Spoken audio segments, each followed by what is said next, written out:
Hooty hoo, all my stock market gamblers. Welcome today. I'm Tall Mike. So glad you're here. What do we got going on in the markets? Well, if you look at the NASDAQ, it's had the golden cross. Now, the golden cross is where the 50-day crosses above the 200-day, right? And that's usually a very positive sign. And right now, we're getting the same thing in the S&P. The 50-day is crossing over the 200-day. That's called the golden cross. The death cross would be the other way if the 50-day were crossing below the 200-day. Now, a lot of times these mark the top and the bottom. Now, typically, you'll go up another day or two after the golden cross happens, and you'll head higher. So we're just getting the golden cross now in the S&P. Maybe we got another day or two to the top side, but eventually you're going to start the pullback. You see, we're already about 8 or 10% above the 200-day moving average. This means that the market is getting very stretched, and it will go higher. Don't get me wrong. Oh, no, it's going higher,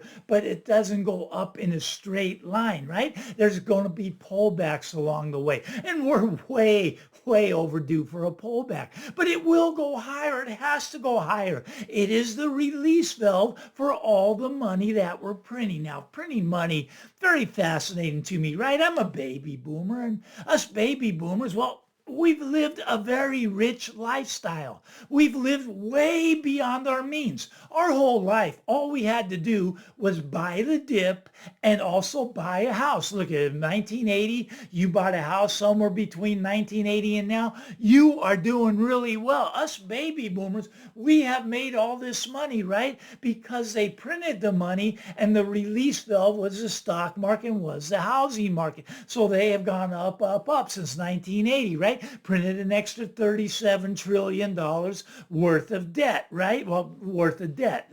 We're in debt $37 trillion because we printed the money. We've spent the money. We don't have the money. You next generations, you guys figure out how to pay for, us baby boomers, what we did to you. Wasn't very nice, in my opinion. We should leave you a better country than we had. And it's not going to be that way for you. You're going to feel all the pain when we got all the joy, right? We've had the easy life, but you see, here's the thing. It's time to pay the piper. Now, a lot of the baby boomers, their nest eggs are going to get completely wiped out.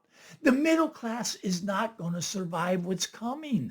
It's very frightening now. I know it's a Monday, and I don't like to talk about scary stuff right at the beginning of the week, but I think we got to talk a little bit about it. You see, it's a black swan that's circling, right? And it's going to come crashing down. What is that? It's the debt market now. A lot of people are starting to wake up to this fact. I got friends, they wouldn't listen to me before. Now they're getting worried, right? They see gold going up and up and up, and they see the debt going up and up and up, and they see their purchasing power going down and down and down. Some of these are already on fixed incomes, right? They get Social Security, but it's not going to buy them much. And in the next 10 years, it's going to buy them about 80% less, right? I mean, they're going to wipe out this last remaining value of the dollar, right? But the black swan is the debt market. When you see the debt market starting to crash, that's the time to run for the hills. Now, watch the HYG in particular. That's the junk bonds, right? When that starts to come down, you're going to see the stock market in free fall at that point. It's going to wipe out a lot of things. You see, there's what's like it's a death spiral of the debt, right? I mean, there's going to be a debt devaluation.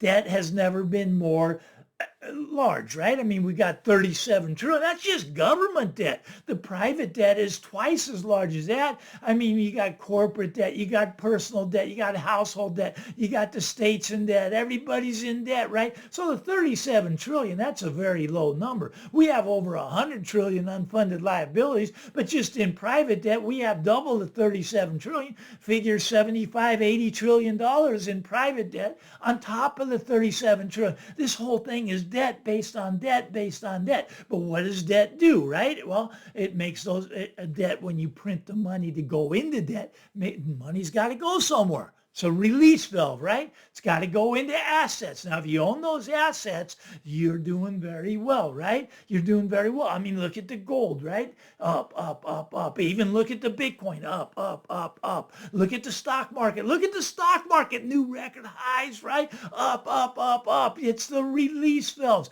Now, these release valves are going to fall apart. Now, the one release valve that I think is going to take off, and I think that's silver, the cheapest asset on the planet. Yeah, I know it's at a 13-year high. I get that, and I'm buying it hand over fist. It is dirt cheap here. It's going to 10x. Now, gold's probably going to 4x from here.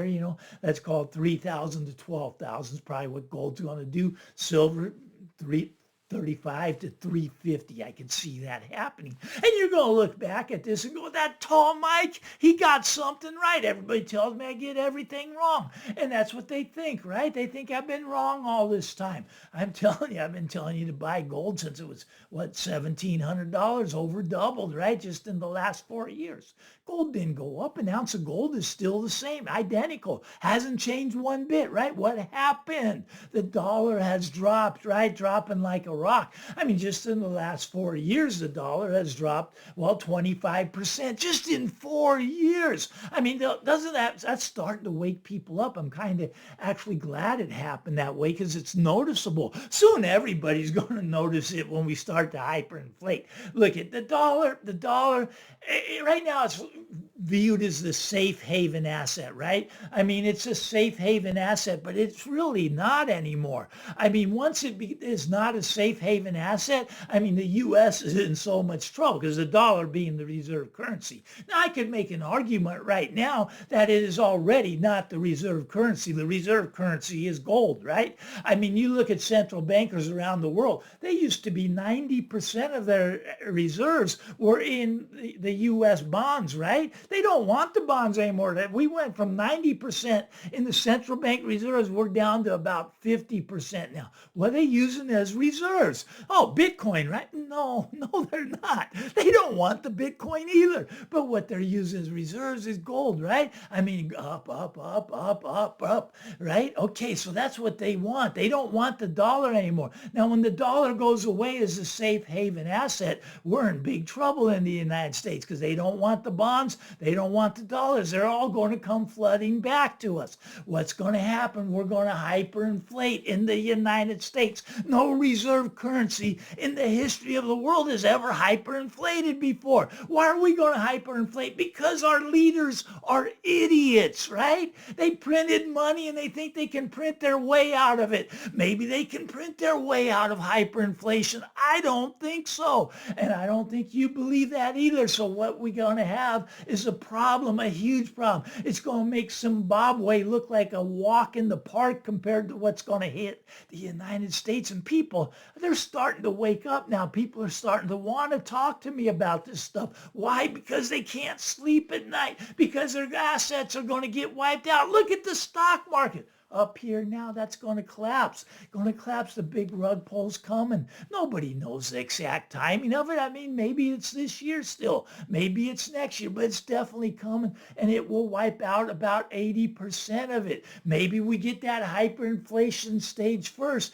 and then you convert to dollars, and the dollars are worth zero. So really, as a stock market went up during the hyperinflation, it really went to zero because you can only convert it back into dollars, and if dollars are zero, it doesn't matter if the Dow Jones is at 1 trillion or 5 trillion, because you convert it back into dollars, you're at zero, right? You want to get the real money. I keep telling you this. Now, a lot of people, they always ask me, they say, but Mike, you're saying house prices are going to go down. If we hyperinflate, won't they go up? Well, first of all, they aren't going up in nominal terms right now. They're already down about 50% in nominal terms just in the last 4 years. Your house has dropped 50%, but you don't notice it because they tell you, they tell you that there's no inflation. They tell you that your purchasing power is there. No, in terms of real money, in terms of gold, your house is down already 50%. So will hyperinflation make your house go up? In nominal terms,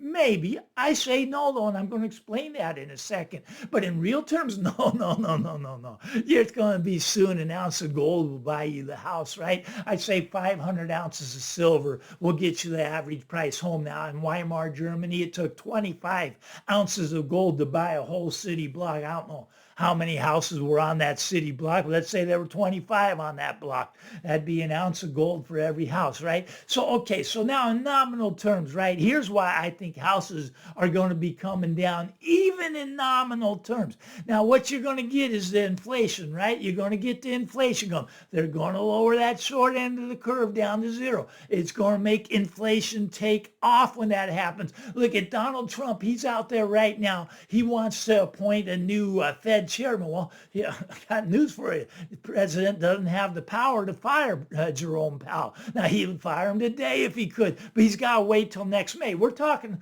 only about 10 months away. There's going to be a new Fed chairman. Now, the Donald, he would like to make himself the Fed chairman.